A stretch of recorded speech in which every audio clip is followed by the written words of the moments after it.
Hare Krishna. So today we are talking about Dvivida the Gorilla. Is the original King Kong, they say. There's so many King Kong films been coming over the Christmas period. So this is the original King Kong, and in the Krishna and Balaram pastimes of Vrindavan, as you know, many demons had the ability to transform into giant creatures of different types. There was the giant horse, Keshi demon. There was a giant duck, imagine, Bakasur, a giant snake, Agasur, and there's a giant donkey, Dhanukasur. Krishna is just amazing, you know. There is also the original King Kong, and his name is Dvivida. So this Dvivida, in the Ramayana pastimes, so he was in the Krishna Leela and in Ram Leela as well. So this Dvivida in the Ramayana pastime had major roles to play. He participated in the coronation of Sugriv, and Dvivida was also sent by Sugriv along with Angad, Hanuman and Jambavan in the southern direction to search for Sita. And he fought at the east gate of Lanka under the command of Nil and killed many of the Ravan's Rakshas. Dvivida the Gorilla was there with Lord Ram and served Lord very well. You know, he was a big devotee of Lord Ram. He helped to build the bridge over to Lanka and fought against Ravan's army. So, you know, he did a lot of service for Lord Ram at the time. So it's mentioned in the Uttar Ramayana that when Ram decided to leave his human body on earth, Sugriv coronated Angad as king of Kishkinda and reached Ayodhya along with many of the Varnas. When they heard the news that Ram is leaving, they all rushed over, and you know, that's the way. He just completely ignored his position that he's a king. He just coronated Angad and he ran over to Ayodhya to meet Ram. And not only that, they told Ram, "O Ram, foremost among men, if we depart for heaven, forsaking us all, it would be akin to hurling Yam's rod upon us. So it's like you're killing us if you leave us." The highly powerful Sugriv too saluted Ram, saying, "O Lord of men, having placed Angad on the throne, I have come hither. I am determined to follow you, O King." So hearing the words of the Vanars, Ram agreed to fulfill their wishes. So Ram took them with him, and he told Hanuman, "So it's settled that you shall live forever. As long as my history is spoken in this world, you will also be praised." So Hanumanji and some other Vanars were asked to stay here while others went with him. So being thus addressed by his beloved master, Hanuman was delighted and said, "As long as the sacred theme Ramayana is present in this world, I shall live here for that period and carrying out your command." Sugriv and some other Vanars departed the earth along with Ram. So they went with him. Hanuman, Mahinda, Jambavan, Dvivida and 5 other Vanars, including Nal and Nil, were supposed to continue living. So they stayed here, and Lord Ram was so pleased with Dvivida that he also gave him the benediction of a long life. So he was in that team of Hanuman. And this is why he was also present in the Dwapar Yuga. But, you know, what happened between Treta Yuga and Dwapar Yuga? Well, you know, anything can happen. So, Vishwanath Chakravarti states, however, that the brothers Mahinda and Dvivida mentioned here actually the eternally liberated devotees addressed as attendant deities during the worship of Lord Ramchandra. So, you know, these are all past of the Lord Ram's pastimes. He usually brings eternal servants with him and to do pastimes. Same in Krishna Leela. The Lord arranged the degradation. He said to show the evil of the bad association that results from offending great personalities. So something like that happened.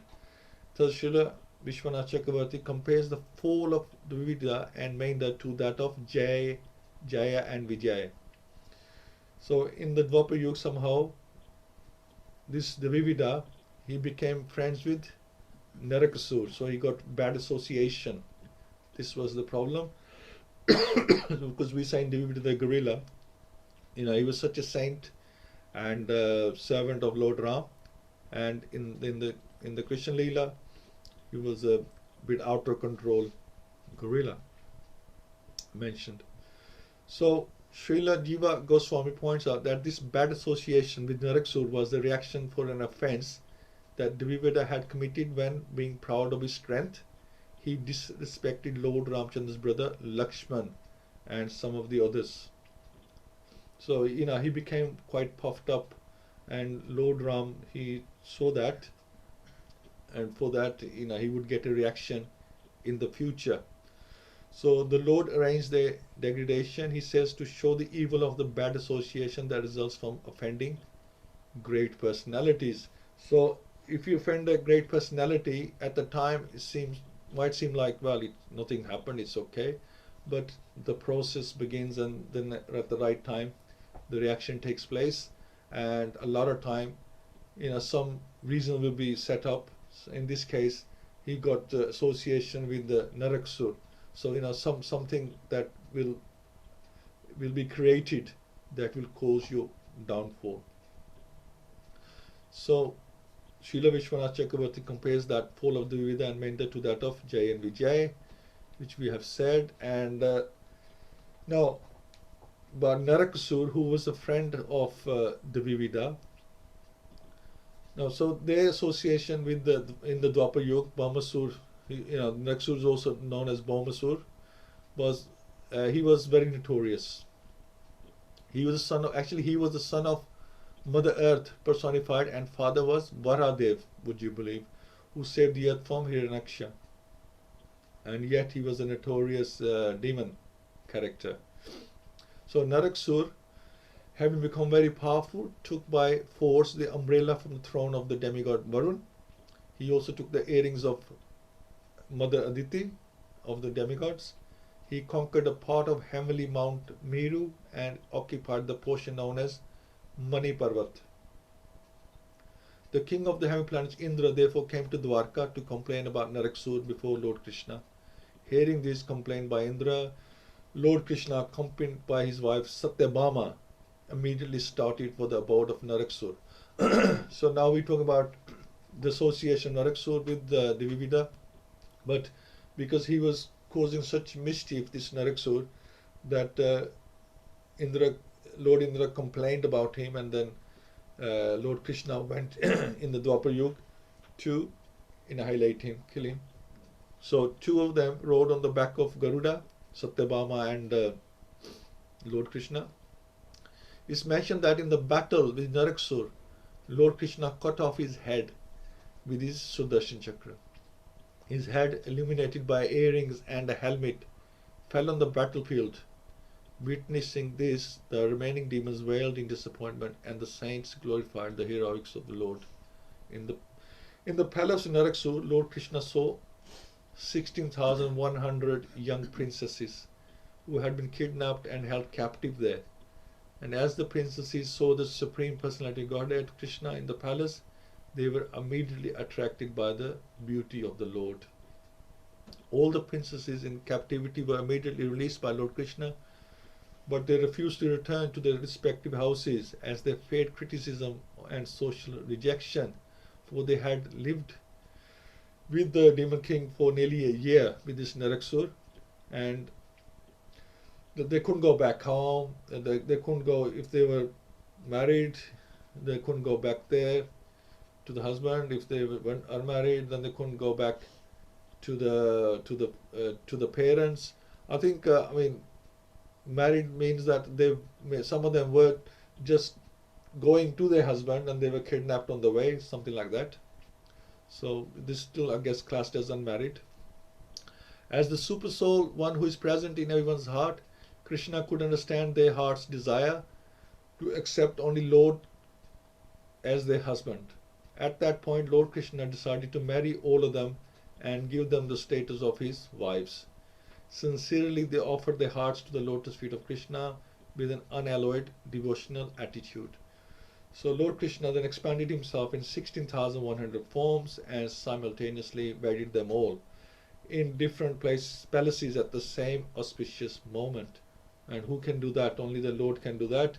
And Lord Krishna by then already had 8 queens, and thus the Supreme Personality of Godhead accepted 16,108 best of the devotee wives. All the palaces of 16,108 queens of Krishna were filled with suitable gardens, furniture, and other paraphernalia of which there is no parallel in this world. So, one fact is mentioned here, one fact you notice that the queens of Krishna too were all expansions of the goddess of fortune, Lakshmi. So, people misunderstand that, oh, Krishna married so many women, so many girls, but they were all, what Krishna is transcendental, he doesn't need so many women, he's got millions of Lakshmis anyway, he doesn't need all this. And so it's mentioned that they are actually expansions of goddess of fortune, Lakshmi anyway. So Krishna lived with them in different palaces and he treated them the same way an ordinary man treats his wife. So it did like a normal life as husband and wife.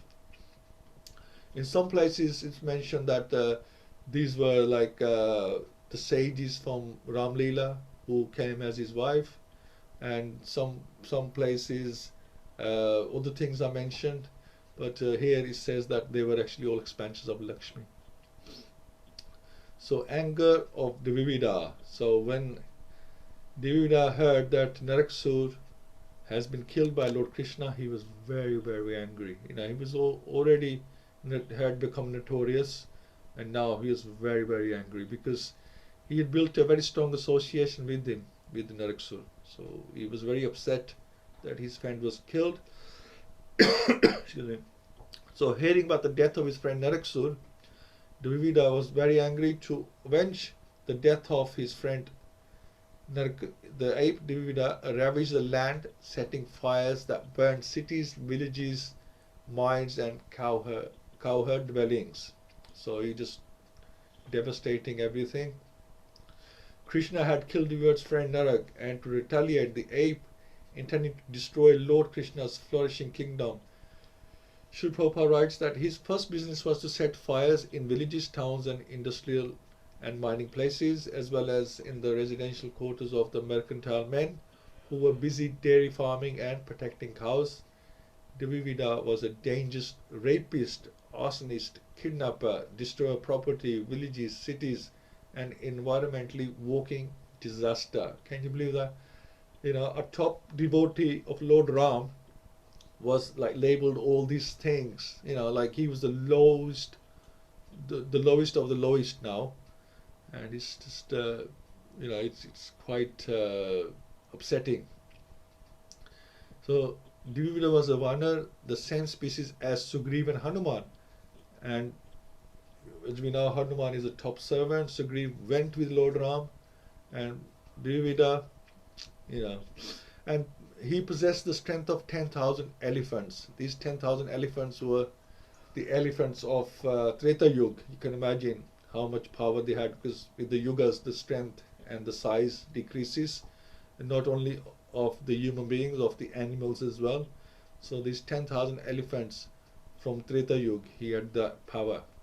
He could cause mass flooding with seawater and smash mountains. He was that strong. This background information on Dvivida was taken note by Srila Jiva Goswami and Srila Vishwanath Chakravarti Thakur with references from the Mahabharata and other Puranas. So this is mentioned there that this original King Kong was a real creature behaving in opposition to his true nature of bhakti due to aparadh. He would create disturbances by entering sea and forcing waters into villages. He would destroy the hermitage of the sages. He would destroy the forests and fields. He would steal people and push them into the caves and seal the entrances, trapping innocent people and creating terror. Finally, when his terror had reached its limits and his end was near, so what happened? He came to face with the Lakshman, who was now Balram. So his original offense was with the Lakshman, and now he had to face him at his last moments as well. So it's mentioned that once when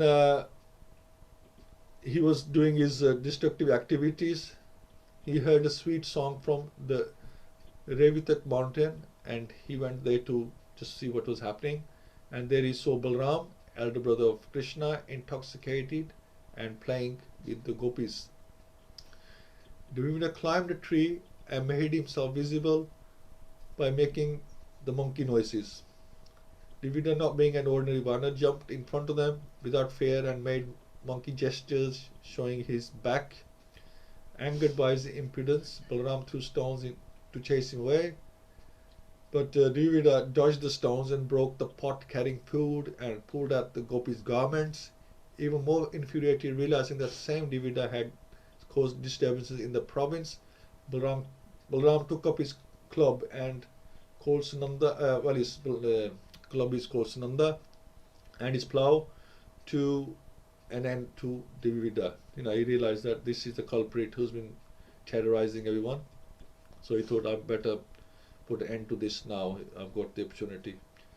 So Dvivida too now took up the battle in earnest, grabbing a sala tree, and he rushed at Balaram to hit him.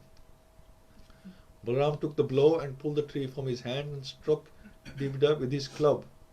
Hit on the head, with blood oozing, Dvivida took up one more tree to attack Balaram, who smashed that tree to pieces. Dvivida continued his battle with stones, raining a host of them on Balaram. Finally, with all his tricks being frustrated, Dvivida came to a hand-to-hand fight now. With his fists, he was no match to Balaram. Then Balaram hit him with his fists, breaking his collarbone. And then finally, Dvivida collapsed and died. So that was the end of Dvivida.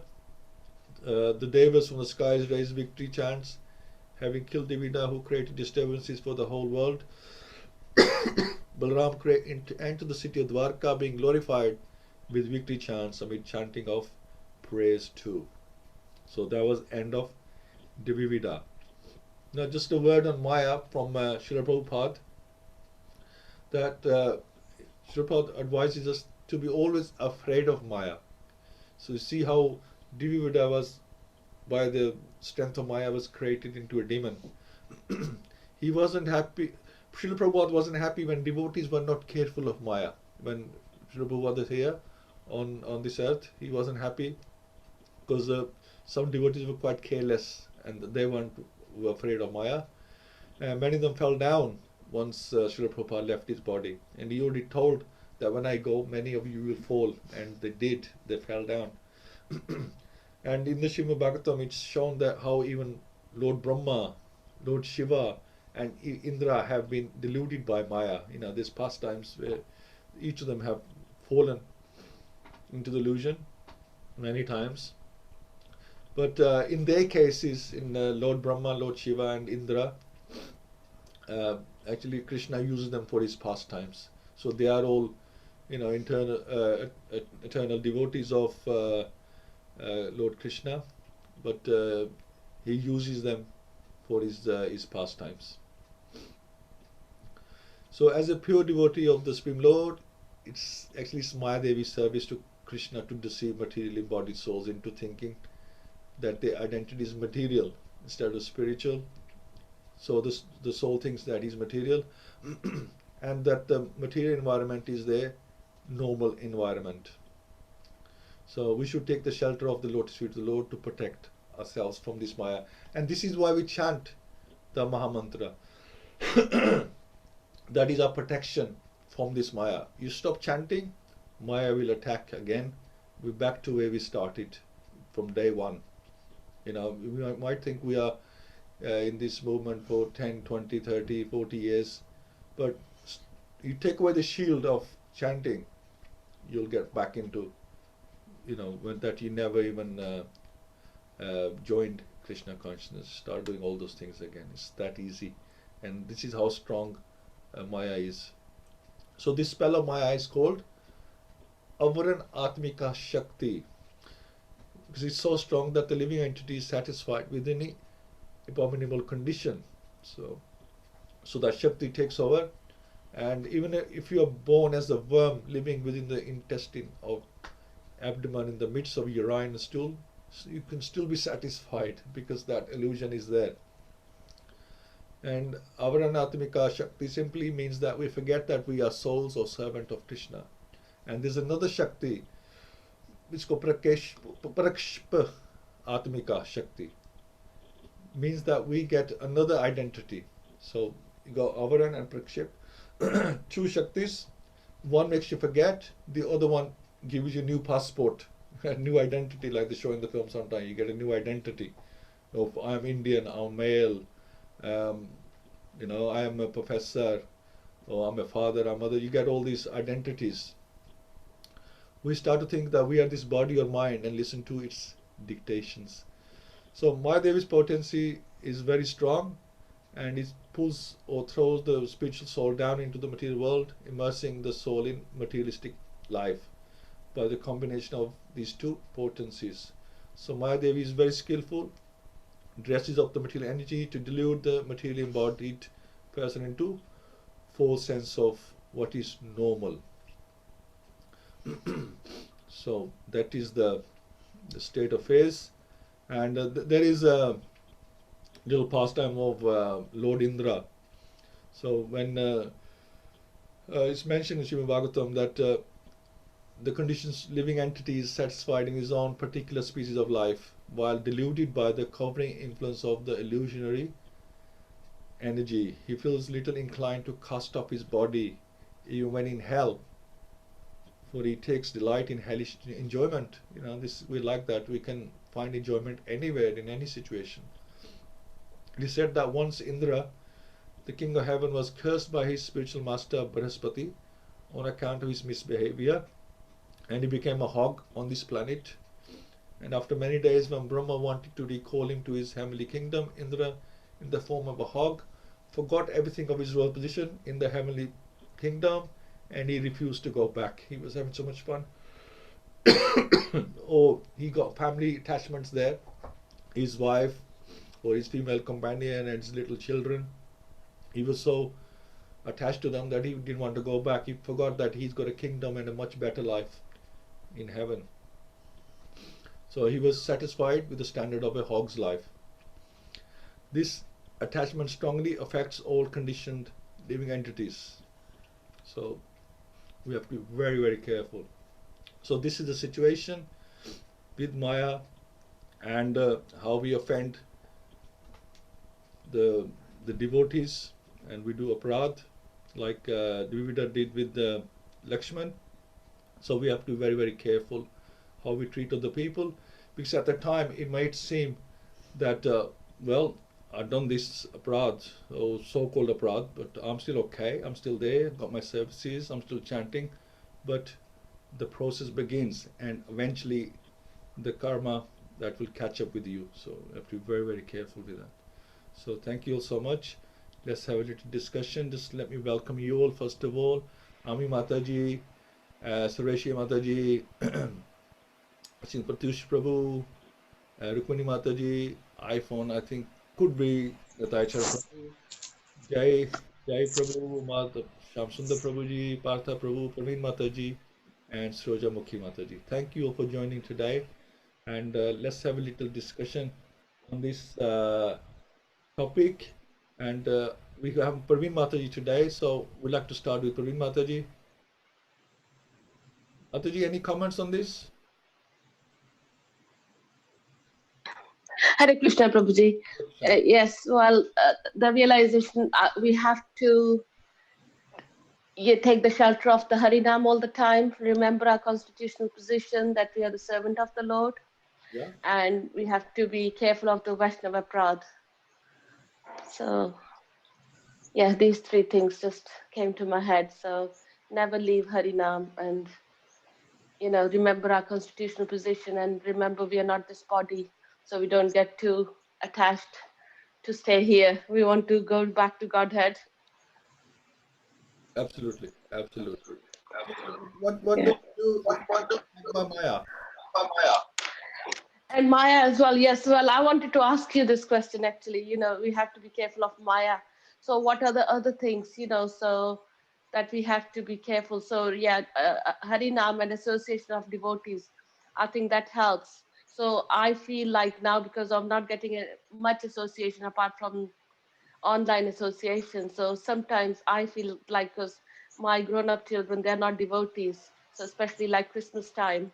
So sometimes I have to sit with them to watch TV and stuff like that. And like only yesterday, I was saying to my husband that we are slipping a little bit. We are not reading as much because I have to make sure that I'm spending time with them as well, because they always keep saying, "Oh, mom, you're doing too much. You have to have a balance and this and that." So which I keep telling, no, no, this is the right way. So yeah, I feel that. So Maya still attacks. So I don't know if there is a solution how to solve that. So this is my biggest thing now, because like my grown up daughters, when they come, so I find I can't do, and I can't even attend satsang sometime, because otherwise they think, oh, she's always on the phone, she's always attending satsang, mom. Oh, there she goes again. So I don't know what's the best way. So I'm trying to teach them as well, but it's not happening yet. So they're not. They used to like do Ekadashi and everything when they were little with me, but now they just got their doctor's head and they just think no. Okay. So I mean, we So if anybody can help me with that, how to mold grown up, children. So yeah, Maya texts me that way. yeah, yeah, sure, sure. I mean, we have in the previous uh, programs that one way we don't take association of other people, whether they're family or friends, is by Mm, coming down to their ideas. So we give them our association. We don't take the association. So in other words, we do meet them, but we don't take yeah. their ideas. So Yes. Yeah. you show your family by example. You show your enthusiasm in what you're doing, and from time to time you Mm, mention things like how this has helped you. Inspire them, inspire the family, mm, give them prasad as yeah. well. So that's one way of doing it, and it works. I've seen that it does work. Yes. Not Yes. necessarily same way as same time. I mean, it can take time, but Mm, mm, keep at it. Eventually, others come to your way of thinking when you show that your determination. They come to your way of thinking. Okay, and mm, mm. otherwise, like I said, that you chant attentively, then Maya can't attack. Yeah. And thirdly, you have to take some association. You are a Grasta. We have some facility that we can join our family and enjoy with them, because they are we have some responsibility towards our family. But you do it with them, but you Mm, don't get like mentally involved. Like, oh, it's a film or something that afterwards you keep thinking about the film. Oh, this happened. Oh, next day you wake up.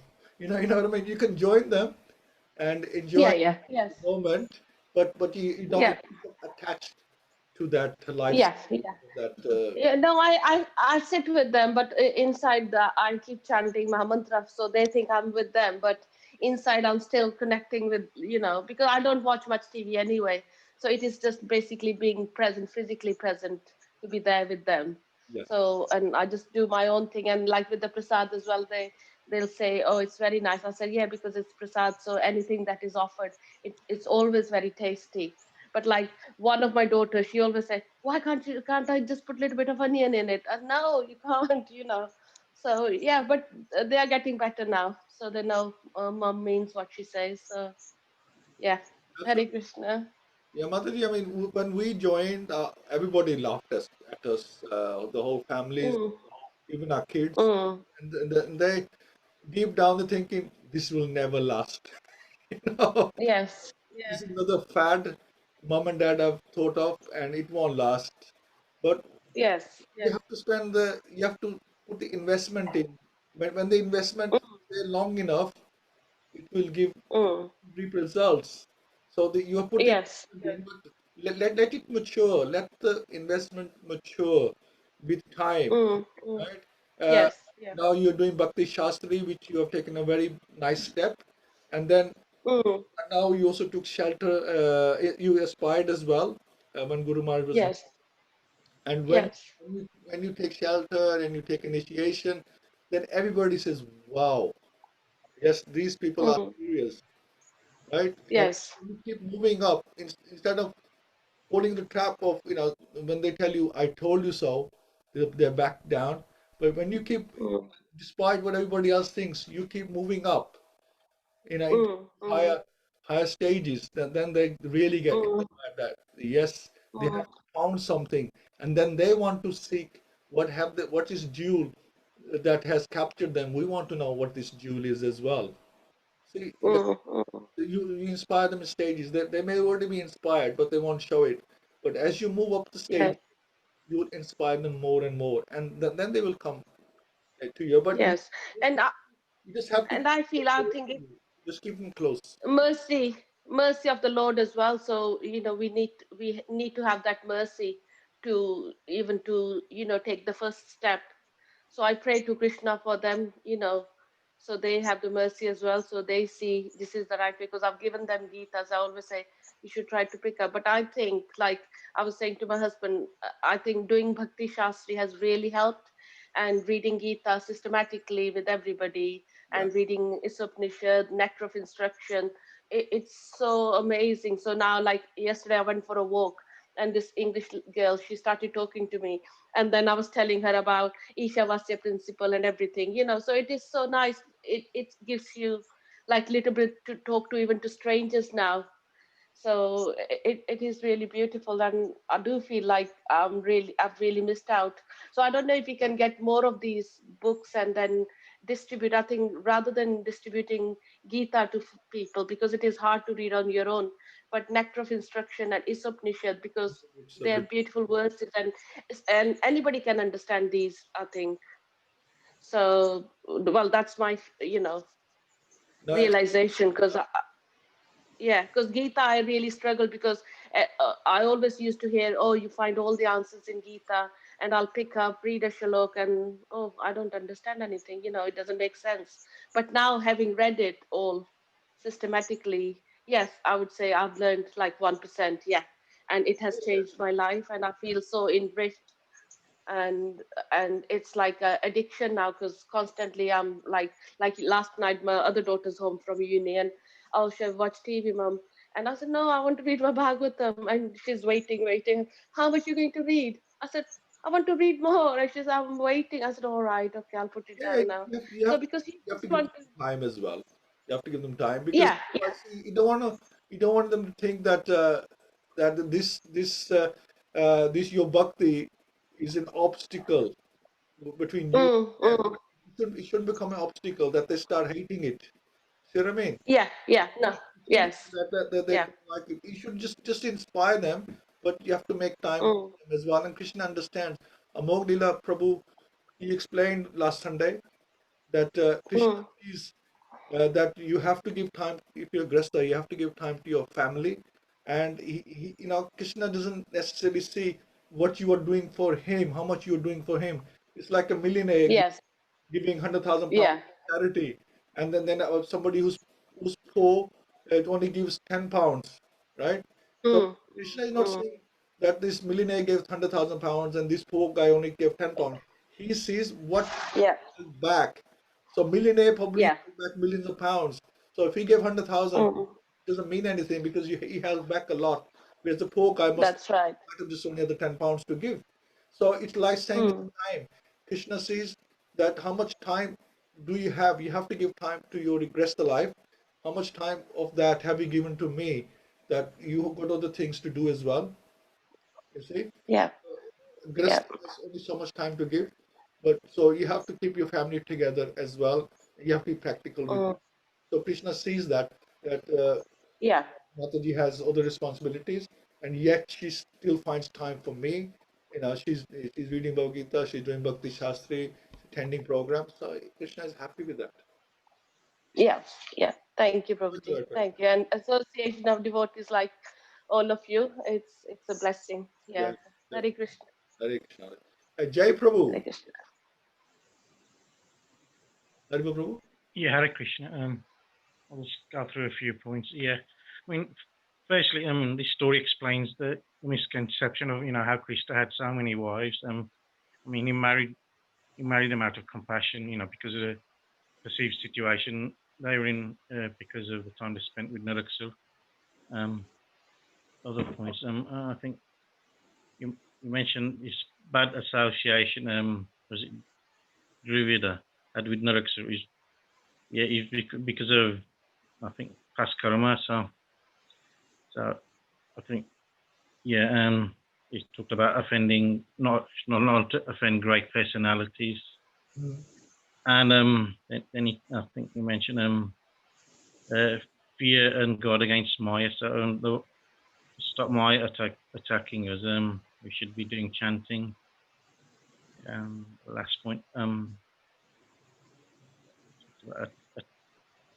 Attachment. Yeah, because of attachment, and I think even the hog thinks he's having a great life. So I mean, they don't realise there's better place in the spiritual world. As in another body.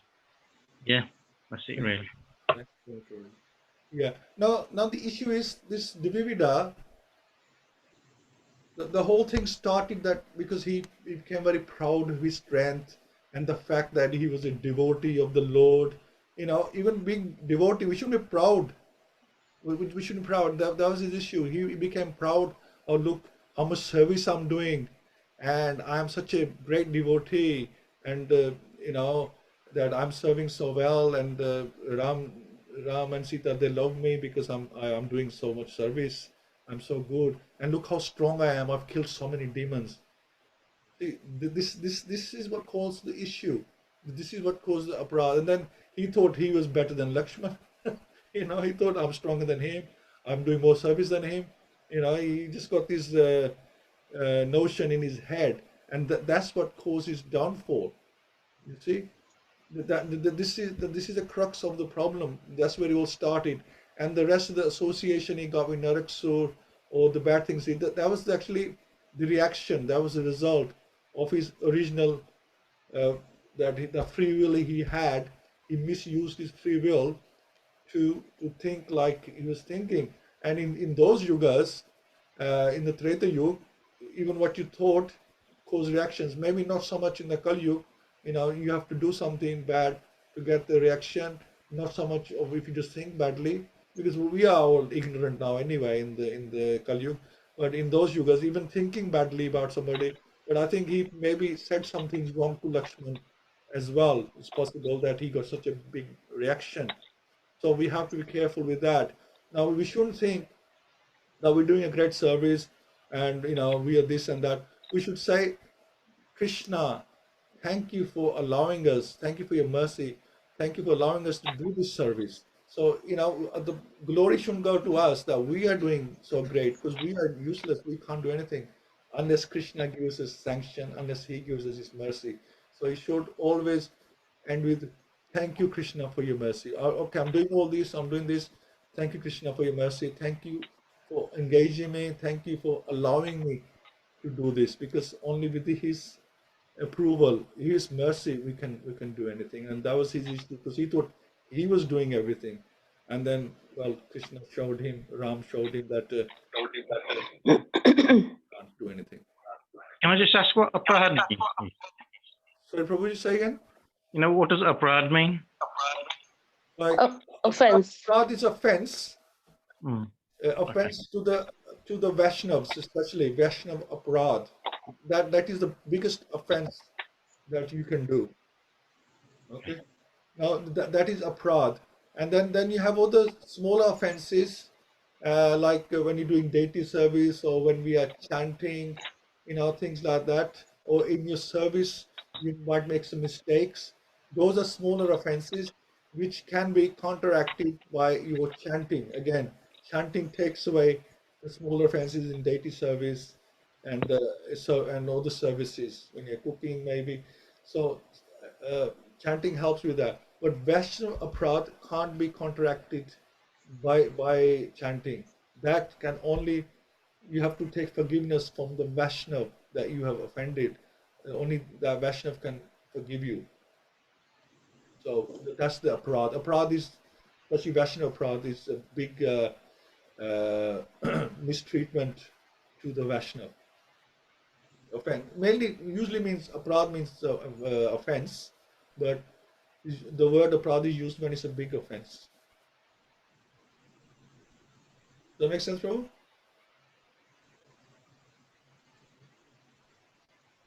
Yeah, thank you. Thank you, Ravi.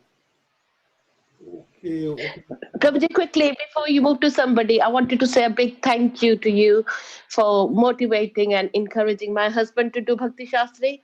Because I remember when Guru Maharaj came and we met and I told you I'm doing, and then you said to my husband as well, why don't you do it? It happens, very rarely.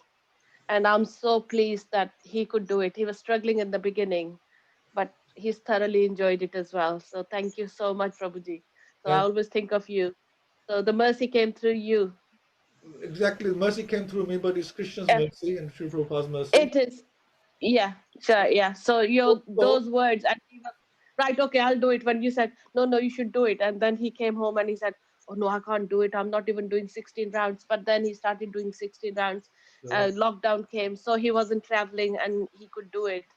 So that's yeah. Thank you so much, Prabhuji. and Keep encouraging everybody. thank you, Anjali. And you have to understand Thank you. that Krishna knows who he wants and who he doesn't want. So if you became motivated, if you became inspired, it's because Krishna wanted you to be inspired. He wanted you to be there. Mm, So I'm yes. like I say, I'm just the instrument in between you and Krishna. Krishna wants you there, but he asks you to come through me. That's the only thing. That's all I did. That Krishna already Yeah. decided that he would like you to do this, and Yeah. instrument for him. Thank you so much. Natalie, Natalie Mataji told me because I said I want to learn more about Krishna consciousness, and she said, "Oh, there's going to be a course."